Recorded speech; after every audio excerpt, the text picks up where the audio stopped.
nome da pregação de hoje é A Fé Traz Esperança. Ou a gente pode chamar também de o Domingo da Ressurreição. Aqui a gente vai... Vamos ler. Nossa, gente, é longo aqui, hein? 53 versículos. Mas vamos ler, vai. Vocês aí de casa, leiam comigo aí, não fica passando, porque vocês não têm opção, né? De passar, né? Vocês não têm, vocês vão ter que ler. Vamos ler. Lucas 24:1.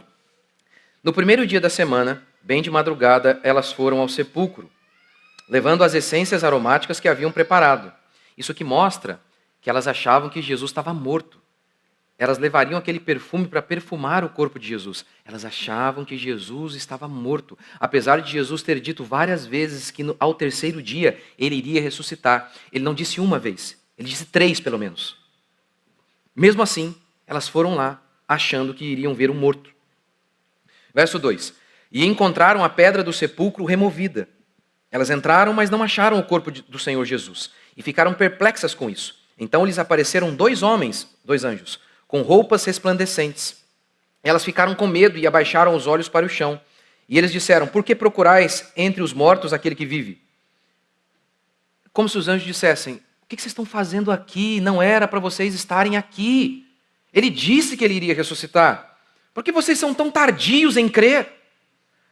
Agora, se essas mulheres que ouviram o próprio Cristo foram tardias em crer, eu tenho certeza que inúmeras vezes o meu e o seu problema, às vezes que nós estamos angustiados e fracos e tristes como elas estavam domingo de manhã, tem a ver com o fato de que inúmeras vezes nós somos tardios em crer.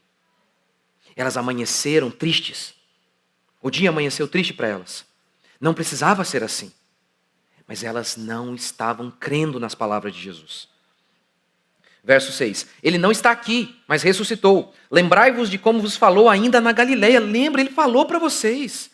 É necessário que o Filho do Homem seja entregue nas mãos dos homens pecadores, seja crucificado e ressuscite ao terceiro dia. Vocês não lembram?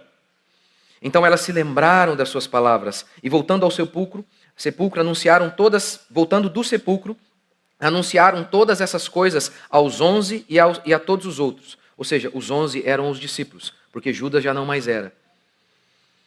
Verso 10. As mulheres que relataram essas coisas aos apóstolos foram Maria Madalena, Joana, Maria mãe de Tiago e outras que também estavam com elas. Mas as palavras delas, quinta-feira eu falei sobre as mulheres que cooperaram com Paulo, lembra? Olha a importância das mulheres no contexto da história cristã. Nós não cremos que as mulheres nasceram para serem pastoras, mas mesmo assim isso não significa dizer que as mulheres nunca tiveram participação na obra de Deus. Aqui é mais um exemplo. Elas foram as primeiras a verem o Cristo. Maria Madalena foi a primeira a ver o Cristo ressurreto. Não foi Pedro. Verso 11, elas falaram que viram Jesus, ouviram as notícias. Verso 11, mas as palavras delas lhes pareceram um delírio e não lhes deram crédito. O Cristo disse várias vezes, eu vou ressuscitar ao terceiro dia. As mulheres chegam dizendo, o que ele falou, nós testificamos. Delírio, vocês estão delirando. Verso 12, contudo Pedro levantou-se e correu até o sepulcro, e baixando-se viu somente os panos de linho, e retirou-se admirado do que havia acontecido. Nesse mesmo dia, 2 deles seguiram para um povoado chamado Emaús, distante de Jerusalém, 60 estádios. E iam comentando tudo o que havia acontecendo. Enquanto comentavam e discutiam, o próprio Jesus se aproximou e começou a acompanhá-los. Mas os olhos deles estavam como que fechados, de modo que não o reconheceram. Então ele lhes perguntou, do que estáis falando pelo caminho? Eles então pararam tristes. As mulheres estavam tristes, os discípulos estavam tristes, porque eles eram lerdos em acreditar no que Jesus havia dito. Inúmeras vezes você está triste porque você é lento para acreditar no que Jesus diz. Verso 18. E um deles, chamado Cleopas, respondeu, és tu o único visitante em Jerusalém que não soube das coisas que ali aconteceram nesses últimos dias? Ele lhes perguntou, quais? E eles responderam, as que dizem respeito a Jesus, o Nazareno, que foi profeta, poderoso em obras e palavras diante de Deus e de todo o povo. Lembrando, diz o texto, que os 2 não eram fariseus, não eram incrédulos, eram discípulos de Jesus. Os dois eram discípulos de Jesus. Verso 20, como os principais sacerdotes e as nossas autoridades o entregaram para ser condenado à morte e o crucificaram. Nós esperávamos que fosse ele o que traria a redenção de Israel. Não esperamos mais. Além disso, já faz 3 dias que essas coisas aconteceram. Também é verdade que algumas mulheres do nosso meio nos encheram de espanto, pois foram de madrugada ao sepulcro dele.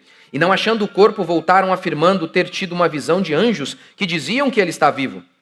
Ou seja, mesmo assim, a frase deles é: nós esperávamos, não esperamos mais. Verso 24, alguns dos que estavam conosco foram ao sepulcro e confirmaram o que as mulheres haviam falado, mas não o viram. Então, ele lhes disse: ó tolos, que demorais a crer. Esse é o ponto da minha pregação. Quantas vezes você demora para crer? E por isso você está tão triste. Ó tolos, que demorais a crer no coração em tudo que os profetas disseram. Em tudo que quem disse? Quem disse, irmãos? Eu quero que vocês prestem atenção nisso. Como nesse texto várias vezes se remete à Escritura. Onde os profetas disseram? Na Escritura. Verso 26. 25 de novo. Então ele disse: ó tolos, que demorais a crer no coração em tudo que os profetas disseram. Acaso o Cristo não tinha de sofrer essas coisas e entrar na sua glória? E começando por onde? Começando por onde? Por Moisés, pelo Pentateuco. Moisés aqui é só uma figura para retratar, uma figura de linguagem para retratar os 5 primeiros livros da Bíblia que foram escritos por Moisés. E começando então pelos 5 primeiros livros da Bíblia, e todos os profetas, explicou-lhes o que constava a seu respeito. Na onde, meus irmãos? Nas Escrituras. Cristo falou do quê? Usou o quê como fonte de autoridade para provar que ele era o Messias? A Bíblia. É por isso que somos protestantes. Verso 28. Quando se aproximaram do povoado para onde se dirigiam, Jesus fez como quem ia seguir adiante. Eles, porém, insistiam: fica conosco, pois já é tarde, e o dia já está terminando. Então entrou para ficar com eles. E estando com eles à mesa, Jesus pegou o pão e o abençoou, e partindo o distribuía.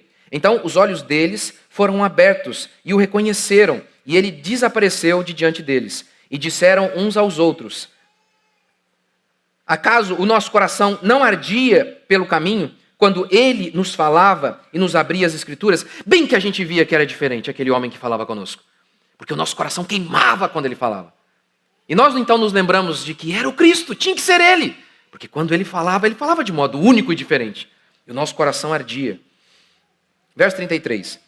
E na mesma hora levantaram-se e voltaram para Jerusalém e encontraram reunidos os 11 e os que estavam com eles, os quais diziam: é verdade, o Senhor ressuscitou e apareceu a Simão. Então os 2 contaram o que havia acontecido no caminho e como o reconheceram no partir do pão. Enquanto ainda falavam isso, o próprio Jesus apareceu no meio deles e disse-lhes: paz seja convosco. Mas eles, assustados e com medo, pensaram que estavam vendo algum espírito. Meu Deus, mas as mulheres disseram que viram o sepulcro vazio. Simão aqui já tinha visto Jesus. Simão era alguém confiável. Eles confiavam em Simão. 2 discípulos estão dizendo: nós vimos o Cristo. Todos esses testemunhos. Jesus havia dito várias vezes. Não, não é Jesus não. Depois de tudo isso, eles ainda estão tão lentos para crer. Verso 38. Ele, porém, lhes disse: por que estáis angustiados? Porque vocês demoram a crer. E porque surgem dúvidas em vosso coração. Olhai as minhas mãos e os meus pés, pois sou eu mesmo. Apalpai-me e vede.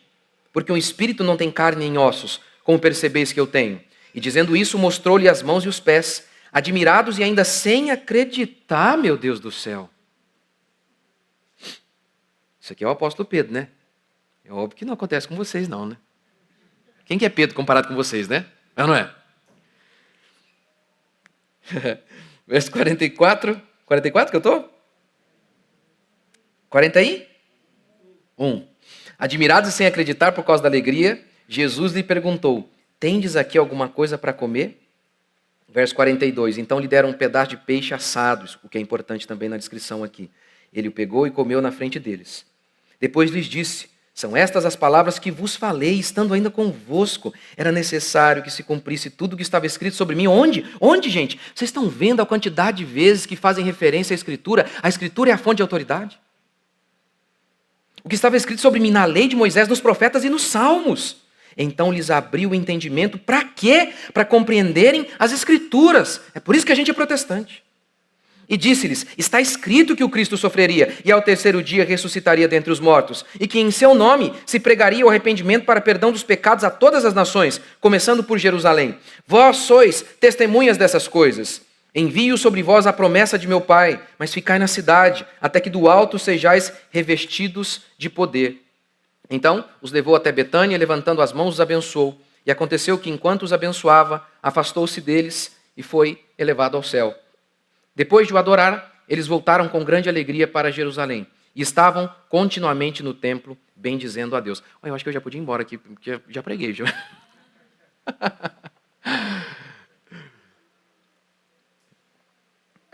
O domingo amanheceu triste.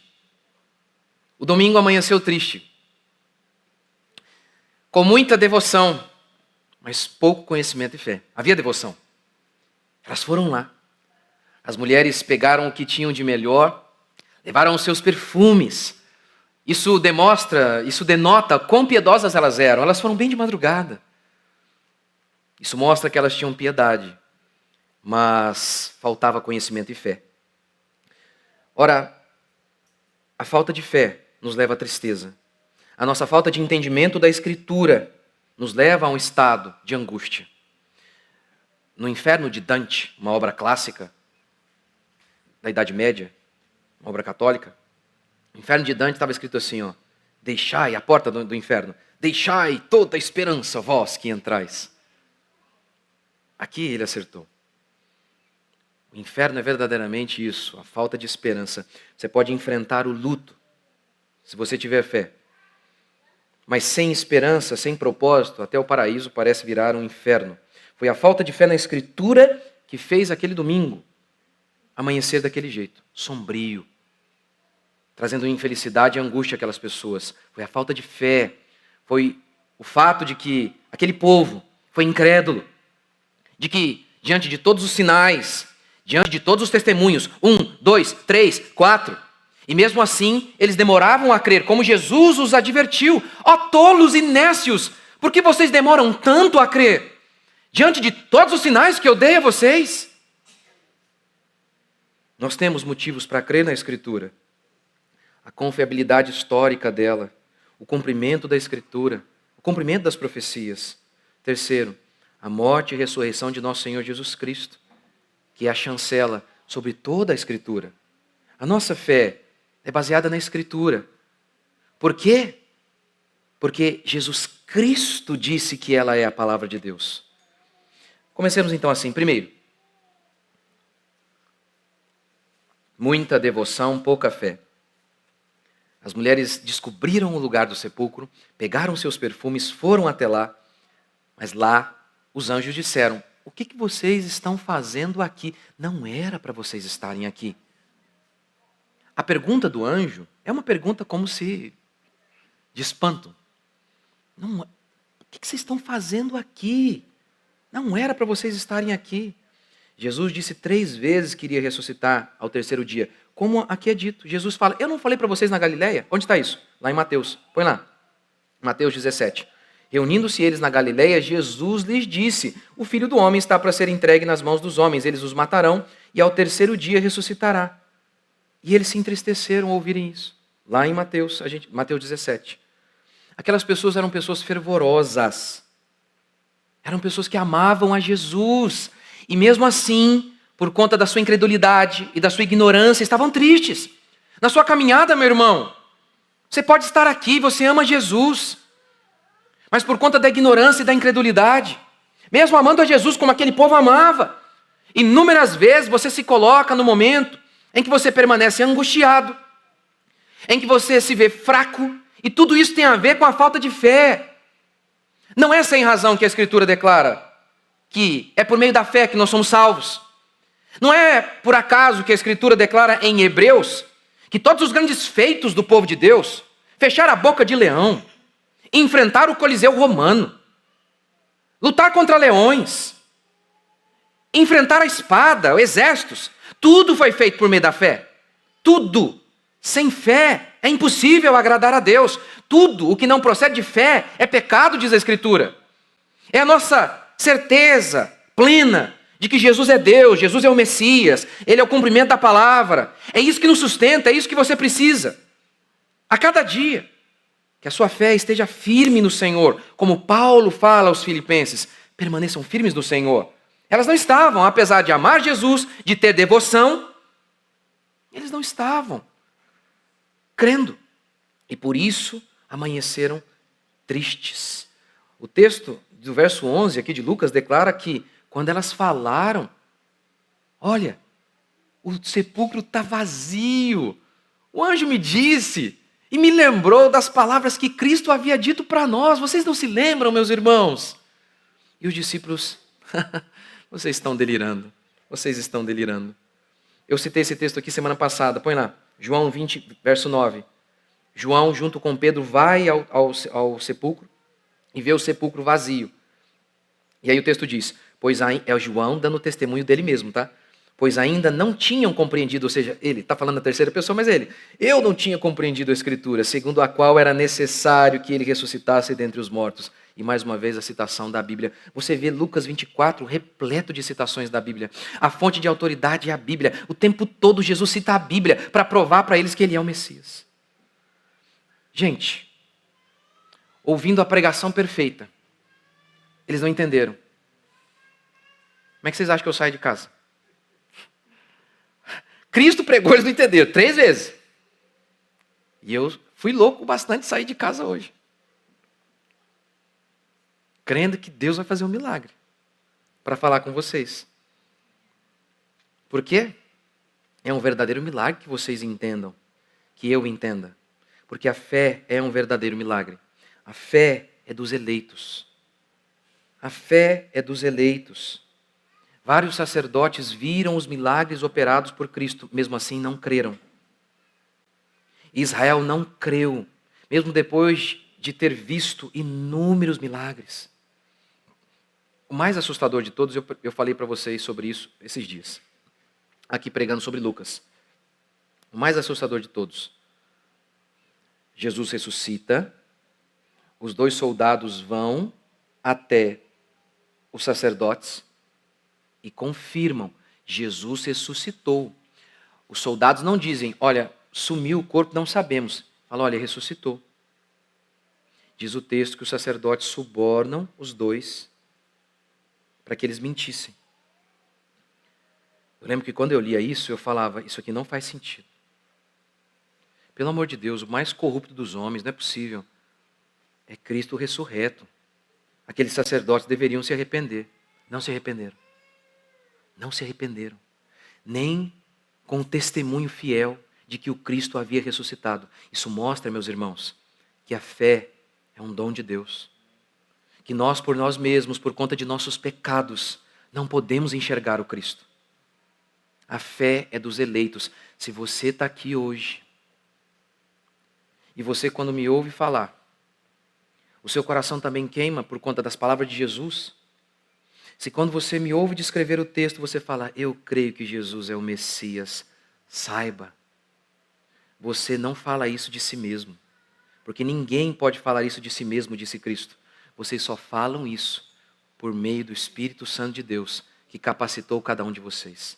É um verdadeiro milagre crer. Segundo, a interpretação errada da Escritura. Os discípulos estavam indo no caminho de Emaús, que ficava a 15 quilômetros de Jerusalém. O verso 17 diz que eles estavam tristes. E por quê? Porque interpretaram a Escritura de maneira errada. Jesus começa a andar com os discípulos e pergunta, o que está acontecendo? Aí os discípulos dizem, está de brincadeira. Você é o único em todo Israel que não sabe o que está acontecendo. Jesus, ele foi morto. É a única notícia do dia hoje. Essa é a notícia. Nós esperávamos que ele iria redimir Israel. Mas quem disse que não era justamente por meio da morte que ele iria redimir? O que tudo indica, e essa é a interpretação aí histórica do povo de Deus ao longo de toda a história, Eles acreditavam que Jesus seria um Messias político, que iria se sentar no trono de César e restabelecer o governo político de Israel. Eles acreditavam que a redenção era uma redenção política. Tudo indica isso, eu já falei sobre isso em outras pregações. Tudo. Jesus então faz o quê? Ele corrige a interpretação deles. Como? Lucas 24, 26. Começando por Moisés. Ele usa a Bíblia. O Cristo usa a Bíblia para corrigir o entendimento deles. Essa é a maneira de conhecermos a Deus. Por meio da Escritura. Hebreus declara que Deus nos falou outrora por meio dos profetas. Hoje, Ele fala por meio do Filho. Essa é a maneira que Deus se revela a nós hoje. Por meio do Filho. Onde? Na Escritura. No Novo Testamento. Que no Novo Testamento nós temos as palavras do Cristo. Lembra que todo o Novo Testamento foi escrito por Paulo, praticamente? Quase todo o Novo Testamento? E você lembra de onde vieram as ideias de Paulo? Ele disse, o que eu sei eu não aprendi com homem nenhum. O Cristo me disse. O que eu estou falando para vocês, eu recebi de Cristo. O Novo Testamento são as palavras de Cristo. A interpretação errada deles trouxe angústia, infelicidade. Esse é o problema dos cristãos também hoje. Eles também focam num reinado político, como boa parte da cristandade acredita. É isso que eles acreditam. Olha, Jesus, ele veio para me tirar do ostracismo social, da pobreza e por aí vai. Se eu for um sucesso aos olhos deste mundo, então eu serei redimido. É assim que eles acreditam. A redenção deles é uma redenção social, acreditam eles. Não foi isso que aconteceu. Olha, pelo contrário, os discípulos, a partir da ressurreição de Jesus e o testemunho que deram de Jesus, a situação política e social dos discípulos se tornou somente pior. Muito pior. Muito ruim. Financeiramente, muito ruim. Eles começaram a perder seus bens. Foi muito ruim. A redenção era da alma, era do pecado. E quando nós não entendemos isso, muitas vezes andamos frustrados, achando, cadê o meu Jesus? Eu acho que ele está morto lá no sepulcro. Porque eu ainda estou passando algumas dificuldades financeiras. Olha isso. Eu esperava que ele viesse para me salvar disso aqui. Ele não é o Salvador? É. Como o anjo diz para Maria, o nome dele vai ser Jesus, que significa Salvador, porque ele salvará o seu povo de seus pecados. Quando você interpreta a Escritura de maneira incorreta, você se enche de angústia. Você está lá dizendo assim, a palavra não se cumpriu. Não. O que não se cumpriu foi a interpretação errada que você deu a ela. Os discípulos estavam frustrados porque eles tinham uma interpretação errada da Escritura. No momento em que o entendimento deles se abre, a esperança retorna. Sempre que vocês andarem por aí angustiados, sempre que vocês andarem por aí vacilantes, tem a ver com a falta de fé de vocês. Ou fé no lugar errado. Fé numa interpretação incorreta, maluca, que você teve ou que veio aí de algum pastor maluco. Porque quando a sua fé estiver firmada na verdade da Escritura, na interpretação correta da Escritura, você vai enfrentar qualquer coisa. Porque o Cristo ressurreto, ao lado do trono do Pai, Ele ali, Ele é com você, Ele é conosco. A fé nisso vai te sustentar em qualquer circunstância. Qualquer circunstância. Terceiro, Jesus continua sendo Deus e homem. Jesus continua como Deus e como homem. Maria não reconheceu Jesus, diz João, ela pensou que era um jardineiro, ou seja, quando Jesus ressuscita, ele continua sendo Deus, mas ele continua sendo homem, a ponto de Maria o confundir com um jardineiro, um homem. Jesus vem e come. Fala, toque aqui. Comeu um pão para provar.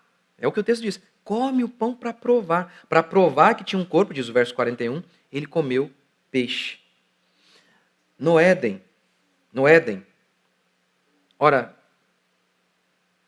não havia o Jesus encarnado ainda. O texto diz que o Espírito de Deus pairava sobre a face das águas. Não havia o Cristo encarnado. Agora há. E continua para sempre. O que mostra que a ideia platônica de que o corpo é mau, a ideia gnóstica de que o corpo é mau, a ideia platônica de que o corpo é uma prisão da alma, é mentira. É mentira. É mentira. Deus fez a matéria. E quando ele fez a matéria, incluindo o corpo humano, ele falou, e viu Deus que era bom. Ou melhor, quando Deus fez toda a matéria, diz o texto, e viu Deus que era bom. Mas quando diz Deus fez o homem e o corpo humano, porque faz parte do nosso ser, quando Deus fez você, o seu corpo humano, Deus diz assim, e viu Deus que era muito bom. Muito bom. Desse modo, que a Escritura declara que nós iremos ressuscitar. Parece óbvio isso, mas as pessoas às vezes esquecem. É esse corpo seu aí que vai se ressuscitar. Ora, porque se fosse outro, não precisaria de ressurreição. É esse corpo que vai ressuscitar. Porque a matéria é boa. E Deus vai redimir este corpo que foi afetado pelo pecado. E vai glorificá-lo como fez com Jesus. Obviamente que Jesus não tinha pecado algum. Mas os nossos corpos serão perfeitos por toda a eternidade. E estaremos com Cristo por toda a eternidade. Então, assentado à destra do Pai agora, há Deus, Jesus. E ao mesmo tempo, há um homem lá. Marcando, sabe o que para mim e para você? Há um homem no céu agora. O que dá esperança para mim e para você e certeza absoluta. Haverá muitos outros homens lá.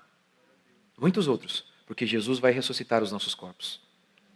E quarto, e último por fim, mais uma vez a Escritura. Toque em mim. Aí Jesus come. E diz o texto, verso 24, 45. Jesus abre o entendimento para que eles possam crer na Escritura. Lucas 24 começa com mulheres entristecidas. Lucas 24 termina com discípulos alegres. Por quê? Qual foi a diferença do início de Lucas 24 para o fim de Lucas 24? Entendimento. Entenderam a Escritura. Entenderam o que a Escritura declara. O dia que estava sombrio e escuro começou a brilhar por conta da fé. E fé que só se deu por meio do entendimento. Como disse Bavin, que crer é um ato do intelecto. Eles creram.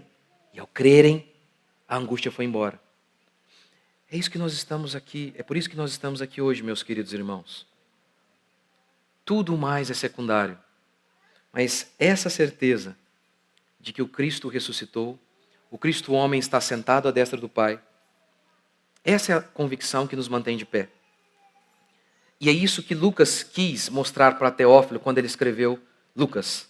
Lá em Lucas 1, Lucas diz, excelentíssimo Teófilo, depois de minuciosa investigação, eu te escrevi para que você tenha plena certeza das verdades que você ouviu.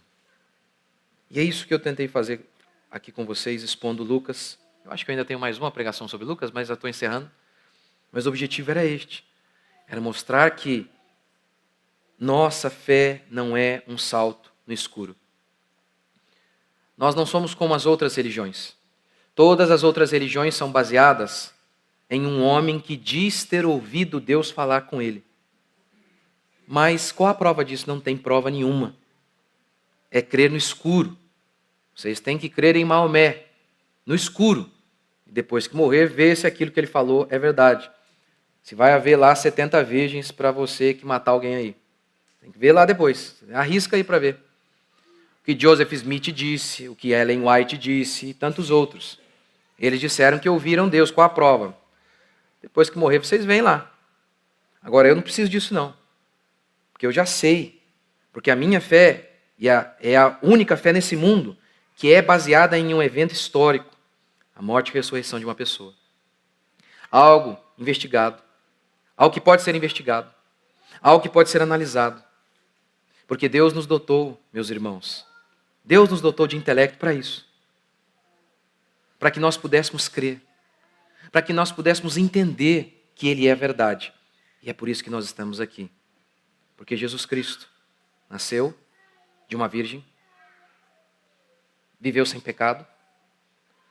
Foi morto sob Pôncio Pilatos. Mas ao terceiro dia, nem a morte pôde contê-lo. Nem a morte pôde contê-lo. Ele ressuscitou. Está à destra do Pai. E prometeu, um dia, ainda que eu e você venhamos a morrer, ou seja, Se Jesus não vier antes, você vai morrer. Ele prometeu, um dia o seu corpo vai estar lá. O pó do seu corpo vai estar lá no sepulcro, enterrado. Um dia, Jesus vai abrir a sua boca e vai dar uma voz de comando a você. E você vai se levantar do túmulo. Por quê? Aquele que crer em mim, ainda que morra, viverá, porque eu o ressuscitarei no último dia. Quantos creem? Vamos ficar de pé?